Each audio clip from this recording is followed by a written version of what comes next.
सभी को नमस्कार। मैं सुनीता कुमारी, सहायक आचार्य हिंदी, राजकीय महिला महाविद्यालय झुंझुनू। आज हम रांगे राघव की कहानी गदल की विषय वस्तु के बारे में पढ़ेंगे।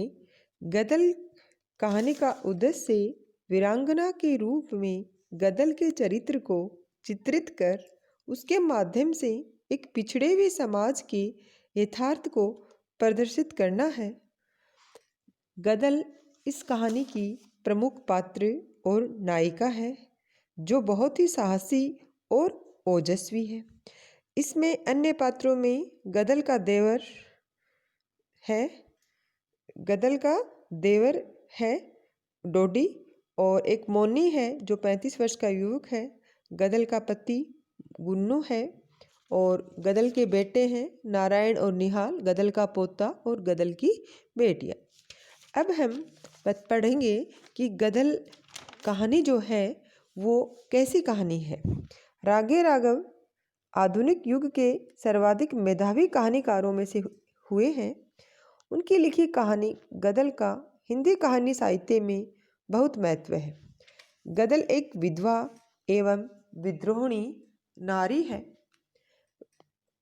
कहानी साहित्य के एक समीक्षक के अनुसार गदल के रूप में जैसा सशक्त चरित्र हमारे सामने आया है, वैसा शताब्दियों में कभी एक बार आता है। गदल निम्न मध्यम वर्ग की नारी है। वह खोरा जाति से संबंध रखती है। उसकी अवस्था लगभग 45 वर्ष की है। वह स्वेच्छा से खारिया जाति के मोनी के घर बैठ गई है। गदल कहानी से ये स्पष्ट होता है कि भारत की प्राचीन जातियों में रूढ़िवादिता एवं पिछड़ापन अभी तक यथावत कायम है। अभी तक इन जातियों के लोग बिरादरी को देश या राज से बढ़कर मानते हैं। मतलब अभी भी इन जातियों के लोग क्या करते हैं कि अपनी बिरादरी को देश और राज से बढ़कर मानते हैं। बिरादरी की परंपराओं को निभाने के लिए गोलियों तक का सहारा लिया जाता है। गोलियां खा लेते हैं। परंपराओं का सही निर्वाह न होने पर बिरादरी में तनाव एवं असंतुष्टि का वातावरण उत्पन्न हो जाता है। गदल कहानी में राजस्थान के एक गांव का परिवेश चित्रित हुआ है एवं एक विशिष्ट जाति की सारी अच्छाइयाँ एवं बुराइयों का हमारे समक्ष स्पष्ट हो जाती हैं। रांगे राघव को इन जातियों की जीवन पद्धति का बहुत गहरा ज्ञान था, तभी उनका इतना सजीव वर्णन उन्होंने प्रस्तुत किया है। अब हम गदल कहानी के कथा वस्तु या उसकी विषय वस्तु के बारे में पढ़ेंगे। रांगे राघव की गदल एक नायिका है, जो एक नारी की कथा है, जिसमें एक वीर नारी की चेतना एवं दृढ़ इच्छा शक्ति भरी हुई है। वह किसी की, चाहे वे उसके बेटे बहू ही क्यों न हो, गुलामी नहीं करती।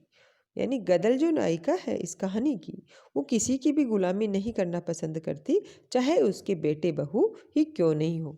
वह पुरानी परंपराओं का दृढ़ता से पालन करती है। इस कहानी की विशेषता है कि गदल जो है इस कहानी की प्रमुख पात्र है, नायिका है, जो पुरानी परंपराओं का दृढ़ता से पालन करती है। गदल खोरा जाति के गुन्ना की पत्नी थी। गुन्ना की मृत्यु हो गई तो वह विधवा हो गई। लेकिन गदल का बड़ा बेटा निहाल 30 वर्ष का होने वाला था। उसकी बहू दूल्हा हो गई। उसकी बहू के 3 बच्चे थे। निहाल से छोटी तारा, ऊपर की 2 बहनें चप्पा और चमेली, सबका ब्याह हो चुका था। अंतिम पुत्र नारायण अब 22 वर्ष का था, जिसकी बहू दूसरे बच्चे की माँ होने वाली थी। इस तरह गदल के परिवार का चित्रण किया गया। ऐसे बुरे परिवार को छोड़कर गदल 32 साल के एक लोहारे गुज्जर के यहाँ जा बसी थी। डोडी उसके पूर्व पति गुन्ना का सगा भाई था। वह अकेला था। गुन्ना के घर में ही रहता था, जो कमाकर लाता था, गदल को दे देता था। दे देता। जब गदल छोटी थी तभी उसका देवर डोडी उसके होने वाले पति गुना के साथ लठ लेकर उसके घर आया था। जब गदल छोटी थी तभी उसका देवर डोडी उसके होने वाले पति गुन्ना के साथ लठ लेकर उसके घर आया था। वे गदल को बहू बनाकर ले गए थे। वह यद्यपि गुन्ना की पत्नी थी, लेकिन देवर डोडी के तंदुरुस्त हाथों तथा उसकी लंबाई चौड़ाई को देखती रह गई थी। सोचा था मर्द है, इसकी छत्र छाया में रह लूंगी। जब गुन्ना मरा तो उसके पुत्र निहाल ने केवल 25 आदमियों को खिलाकर उसका अंतिम कारज कर दिया था। गदल अपने पुत्र के इस आचरण को बिरादरी के मुंह पर थूकना मानती है। यानी कि अपने पति की मृत्यु के बाद उसके पुत्र ने जो खर्च किया था, कारज किया था, उसमें सिर्फ 25 आदमियों को खाना खिलाया था और इससे जो गदल है वो संतुष्ट नहीं थी और अपने इस पुत्र के आचरण को बिरादरी के मुंह पर थूकना मानती है, क्योंकि उसके विचार में कम से कम 50-100 आदमियों को भोज देना चाहिए था।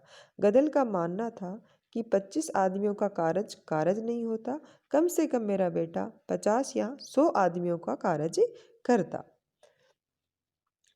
फिर अपने हृदय के अंतरंग से वह अपने देवर डोडी से प्रेम करती है। वो अपने मन ही मन पति की मृत्यु के बाद अपने देवर डोडी से प्रेम करती थी, लेकिन डोडी ने उसके वयस्क पुत्रों की तरफ देखकर उसके सामने विवाह का प्रस्ताव नहीं रखा। डोडी डर गया कि उसके पुत्र जो हैं बड़े बड़े हैं और वो नहीं रख पाया विवाह का प्रस्ताव।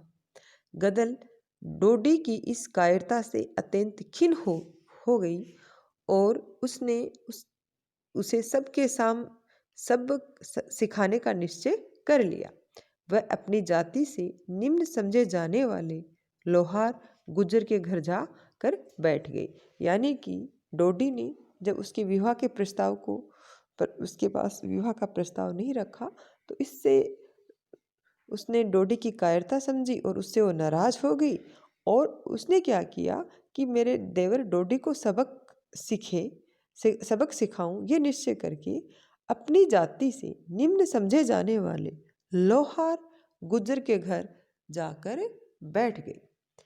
उसके इस कार्य से उसके पुत्रों को बहुत बुरा लगा और डोडी, जो उसकी पकाई खाने का वर्षों से अभ्यस्त था, को जबरदस्त मानसिक ठेस पहुंची। यानी डोडी को खाना वही खिलाती थी, उसको भी मानसिक ठेस पहुंची।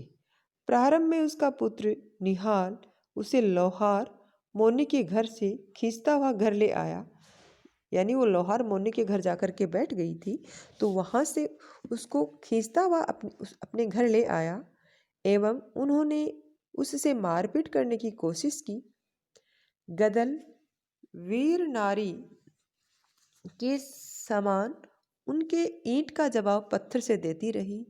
तभी डोडी आया और उसने झगड़ा रुकवाया। निहाल डोडी का बहुत सम्मान करता था। डोडी के साथ एकांत में बातचीत करते हुए गदल ने उसे अपने घर छोड़ने का वास्तविक कारण स्पष्ट बता दिया। उसके शब्द थे, क्या शब्द थे? किसके? गदल के शब्द थे, कायर भैया तेरा मरा कारज किया बेटे ने। वो कह रही है कायर, तुम लोग कायर हो, भैया तेरा मरा कि भाई तेरा मर गया, कारज किया बेटे ने, और फिर जब सब हो गया तब तू मुझे रख कर घर नहीं बसा सकता था। यानी तू मेरे से शादी कर लेता। तूने मुझे पेट के लिए पराई डोडी लगवाई। चूल्हा मैं तब फूकूं जब मेरा कोई अपना हो। यानी कि मैं खाना क्यों बनाऊं, मेरा कोई अपना ही नहीं है। ऐसी बांधी नहीं हूँ कि मेरी कुहनी बजे औरों के पीछे छन के।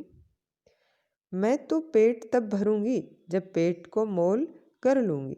समझा देवर? तूने तो नहीं कहा तब, अब कुनबे की नाक पर चोट पड़ी तब न सोचा जब तेरी गदल को बहुओं ने आंखें तरेर कर देखा। अरे कौन किसी की परवाह करता है। यानी कि उसको इस बात से वो काफ़ी दुखी थी, खिन्न थी कि डोडी ने उसके विवाह को का प्रस्ताव उसके सामने नहीं रखा। उसने कहा कि जब घर में कोई अपना नहीं होता है तो कोई फ़ायदा नहीं है। और वो कह रही है कि बहुओं ने मुझे काफ़ी मतलब मेरे साथ अच्छा व्यवहार नहीं किया, तब आपको किसी बात की परवाह नहीं थी। इस तरह की शिकायत गदल जो है कर रही है।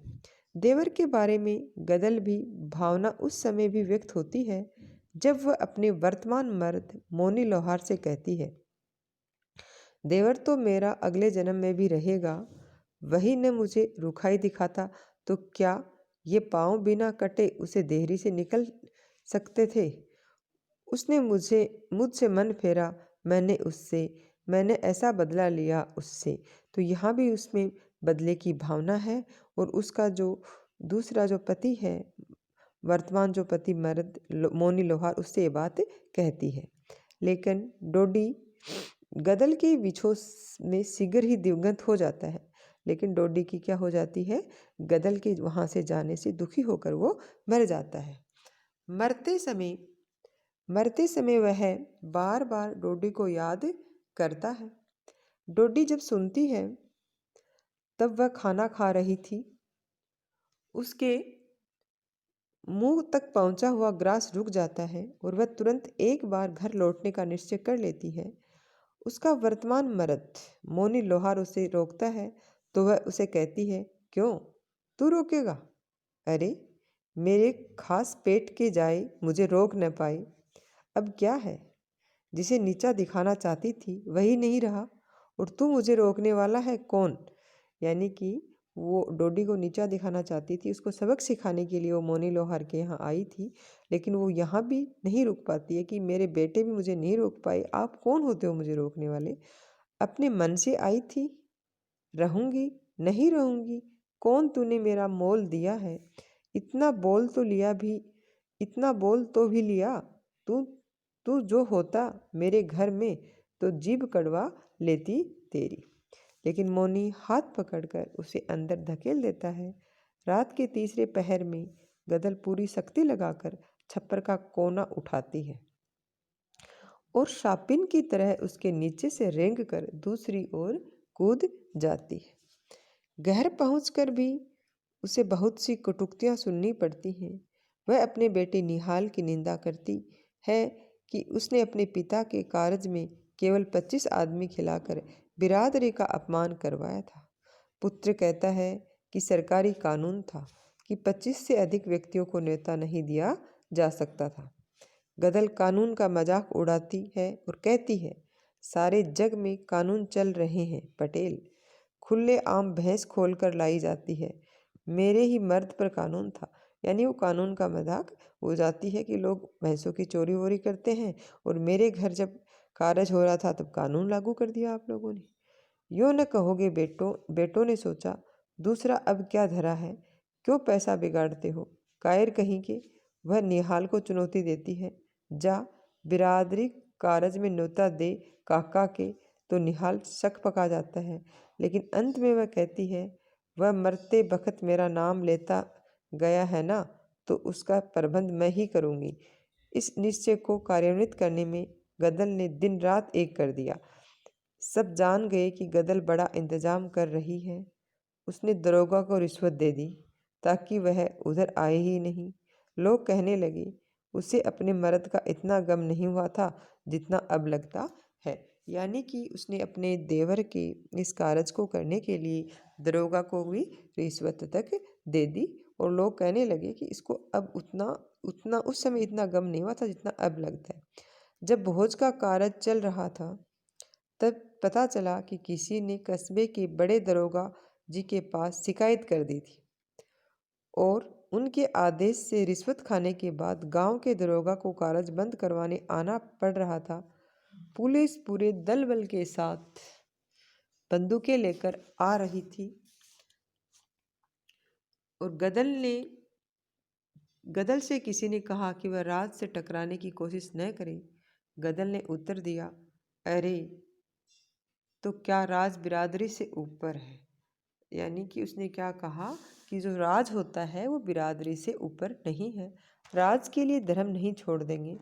तुम सुन लो, तुम धर्म छीन लो तो हमें जीना हराम है। बंदूकें गदल के परिवार में भी थी। आखिरी पंगत के लोग खा रहे थे। गोलियां चली। गदल ने चिल्लाकर कहा, सौगंध है खाकर उठना। लेकिन धाए धाए सुनकर लोग जल्दी जल्दी पीछे के दरवाजे से भागने लगे। अंत में छत पर केवल निहाल और नारायण बचे। गदल ने निहाल से कहा, तुझे मेरी कोख की सौगंध है नारायण, और बहू बच्चों को लेकर निकल जा पीछे से। और तू मेरी फिक्र छोड़, मैं देख रही हूँ तेरा काका मुझे बुला रहा है। देवल को पेट में गोली लगती है, तब वह बुरी तरह घायल हो जाती है। दरोगा उससे पूछता है, तू कौन है? गदल धीरे से मुस्कुराकर जवाब देती है, कारज हो गया दरोगा जी, आत्मा को शांति मिल गई। उसकी आत्मा उसके देह का बंधन छोड़कर मुक्त हो जाती है। इस प्रकार मतलब उसकी जो एक इच्छा थी कारज करना, वो उसने कर दिया और उसने अपनी बात को मतलब अपने काम से वो बिल्कुल संतुष्ट हो गई। इस तरह हमने गदल कहानी की विषय वस्तु के बारे में पढ़ लिया है।